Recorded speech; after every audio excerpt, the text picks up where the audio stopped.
U.S. Secretary of State Anthony Blinken has praised the African Development Bank Group for the exceptional efforts it's undertaking to help Africa feed itself and the rest of the world. The two met at the headquarters of the Africa Rice, which is a Pan-African Center of Excellence for Rice Research, Development and Capacity building that implements bank agriculture programs. Dr. Akiumi Additional, president of the Afdb, thanked Secretary Blinken for a new grant of $9.5 million to support the bank's technologies for African Agricultural Transformative Initiative, or TAAT.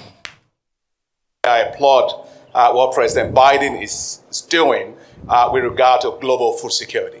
And this is important because we are in a period in which climate change is decimating many parts of the world, in particular in the case of Africa, where the need then to have climate-adapted crops becomes a big issue about how you adapt to climate change. And secondly is what the U.S. government is doing with the Feed the Future initiative, which is an initiative to work with the rest of the world to be able to attain food security. And the Global Food Security Act of the U.S. government is the engine that draws that. And so I'm delighted that the partnership we have with the United States government is helping us in moving forward on food security in Africa. I am very proud of Africa Rice. I used to be chief economist of Africa Rice in 1990 to 1995, so I'm back at home, and I want to really commend all the work that you are doing. The Rice TAAT program, which is what we are supporting, already has impacted on roughly 3.8 million farmers, getting all the technologies that you see all here to farmers at scale.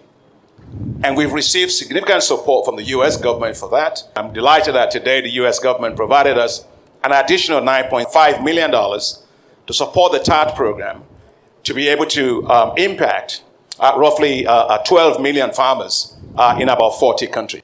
Just to see the extraordinary work that's being done to get to a place where, as President Biden has said, Africa feeds itself. And actually, more than itself, a place where Africa feeds the world. And that is not only very possible, I'm convinced that it can happen.